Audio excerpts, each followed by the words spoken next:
Assalamualaikum warahmatullahi wabarakatuh.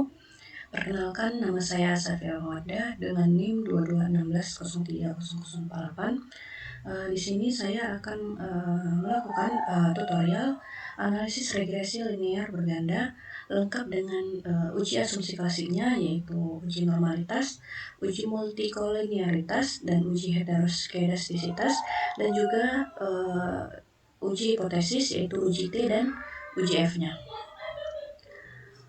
Baik, di sini saya mempunyai datanya. Saya udah ada datanya di Excel. Kemudian data ini kita salin semuanya. Caranya kita copy, terus masuk ke SPSS-nya. Nah, di bagian data view, di sini kita salin data yang tadi. Nah, setelah disalin, kita masuk ke variable view. Namanya masing-masing kita ganti, itu X1, X2, X3, X4, dan yang terakhir Y. Nah, di bagian desimal, untuk X1 kita desimalnya kita buat menjadi 0, X2 juga 0, X3 0, X4 0, dan Y-nya 1. Nah, di bagian measure-nya, yang tadinya unknown, kita ganti menjadi scale semuanya.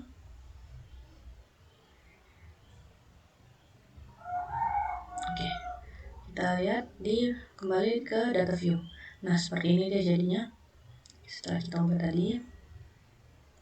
Terus untuk melakukan analisisnya, kita pencet analyze, regression, kemudian linear. Nah, yang data dependent ini Y kita masukkan ke data dependent. Kemudian untuk independennya kita masukin X1 sampai X4. Ini kita masukin ke independent. Nah, kemudian kita klik statistics, checklist di collinearity diagnostic, kemudian di Durbin-Watson, continue, kemudian di bagian plots.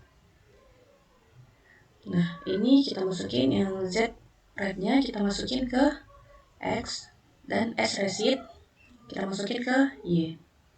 Nah, jangan lupa di checklist bagian histogram dan normal probability plot. Kemudian continue, dan selanjutnya bagian save, kita klik di bagian residual ini, kita klik unstandardized, kemudian continue. Nah, setelah itu semua kita klik OK.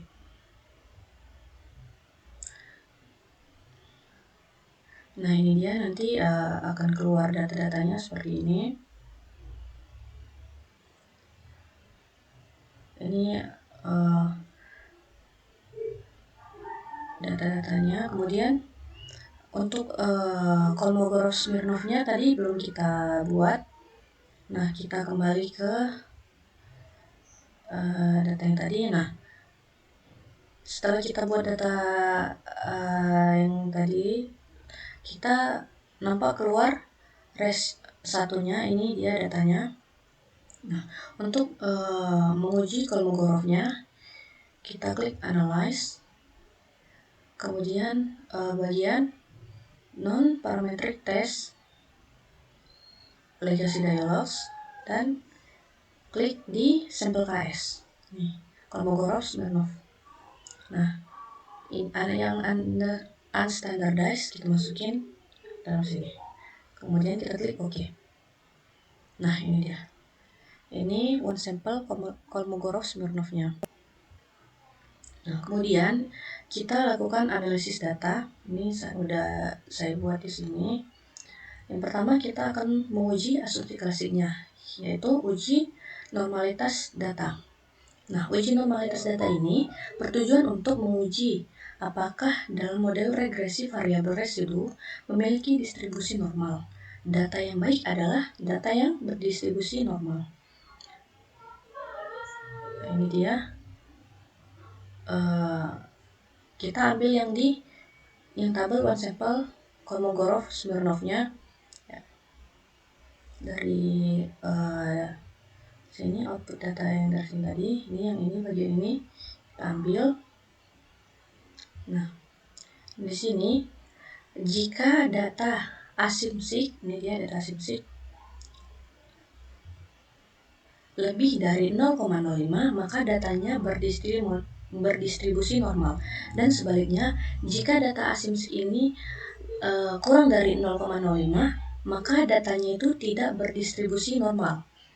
Nah, berdasarkan uji normalitas Kolmogorov-Smirnov yang kita buat ini didapatkan nilai signifikasi sebesar 0,200, artinya itu lebih besar dari 0,5, maka data ini berdistribusi normal. Nah, selanjutnya kita melakukan uji multikolinearitas.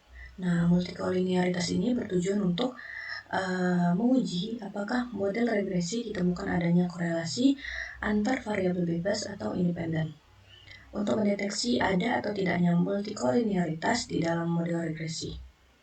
Nah, ini kita ambil datanya dari koefisien. Ini dia bagian koefisiennya. Output. Nah, ini kita ambil dari sini tabelnya. Data yang baik adalah data yang tidak terjadi multikolinearitas. Jika nilai tolerance di bawah 0,10 atau VIF, ini dia, ini dua, di atas 10 maka terjadi multikolinearitas. Nah, berdasarkan data di atas yang sudah kita cari tadi, diketahui bahwa nilai toleransi kita itu semuanya di bawah, mulai dari X1, X2, X3, X4 itu semuanya di bawah 0,10, dan nilai VIF kita itu semuanya datanya di atas 10. Maka mulai dari X1, X2, X3, X4 itu semuanya terjadi multikolinearitas. Ini berarti uji asumsi klasik untuk multikolinearitas ini tidak terpenuhi. Nah, kemudian selanjutnya pada uji heteroskedastisitas ini. Nah, uji heteroskedastisitas ini digunakan untuk mengetahui ada atau tidaknya penyimpangan asumsi klasik heteroskedastisitas, yaitu adanya ketidaksamaan varian dari residual untuk semua pengamatan pada model regresi. Prasyarat yang harus terpenuhi dalam model regresi adalah tidak adanya gejala heteroskedastisitas. Nah, ada beberapa metode pengujian yang bisa digunakan, diantaranya itu dengan melihat scatter plotnya. Jika dot atau titik-titik menebar tidak teratur, maka tidak terjadi heteroskedastisitas. Nah, ini dia tabel scatter plot kita. Ini diambil dari bagian sini. Ini tulisannya scatter plot. Nah, ini dia. Kita ambil dari sini tabelnya.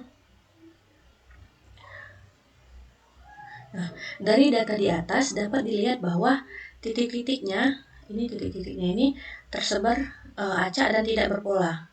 Ini ada yang di sini acak dia semuanya. Maka dari data ini dapat disimpulkan bahwa tidak terjadi gejala heteroskedastisitas. Nah, maka kesimpulannya dari uji asumsi klasik yang tadi kita lihat, ternyata ada satu yang tidak memenuhi prasyarat, yaitu di uji multikolinearitas tadi. Nah, kemudian lanjut kita analisis data, yaitu uji hipotesis nih. Yang pertama kita akan melakukan uji F. Nah, tabel uji F ini, tabel ANOVA ini diambil dari bagian atas. Nah, dari sini ANOVA-nya kita ambil ini tabelnya. Nah, apabila nilai SIG kurang dari 0,05 maka berpengaruh, dan sebaliknya apabila nilai SIG ini lebih dari 0,05 maka tidak berpengaruh. Nah, dilihat dari tabel di atas, nilai SIG-nya ini 0,000, itu artinya dia lebih kecil dari 0,05. yang menunjukkan bahwa setiap variabel independen secara bersama-sama berpengaruh signifikan terhadap Y. Oke, selanjutnya uji T. Uji T, ini tabel koefisiennya kita ambil dari tabel koefisien yang tadi. Dilihat dari nilai SIG apabila SIG kurang dari 0,05. Ya, SIG 0,05, maka itu akan berpengaruh terhadap Y, dan sebaliknya apabila SIG-nya lebih besar dari 0,05, maka itu tidak akan berpengaruh terhadap Y. Nah, dilihat dari tabel di atas bahwa X1, X2, X3, dan X4 nilai SIG-nya itu semuanya lebih besar dari 0,05. Ini artinya bahwa S1, S2, S3, S4 itu tidak berpengaruh terhadap Y. Nah, untuk melihat berapa besar kontribusi X1, X2, X3, X4 terhadap Y, maka dilihat dari koefisien determinasi. Nah, tabelnya ini kita ambil dari yang model summary. Ini model summary, ini dia tabelnya, kita ambil dari sini. Nah, dilihat dari nilai R square, yaitu 0,900 atau 0,9, artinya 90% X1, X2, X3, X4 itu berpengaruh terhadap Y. Ini jika dilihat dari koefisien determinasi. Dan persamaan regresinya bisa kita simpulkan. Ini tabel koefisiennya diambil dari tabel koefisien yang tadi ya. Persamaan regresinya adalah Y sama dengan, kita ambil dari sini semua, minus 109,109 ditambah 3,791 X1 ditambah 2,231 X2 ditambah 2,083 X3 dan ditambah 1,407 X4. Nah, itulah persamaan regresi dari data yang kita analisis tadi. Sekian yang bisa saya sampaikan. Apabila ada kesalahan kata, saya mohon maaf. Wassalamualaikum warahmatullahi wabarakatuh.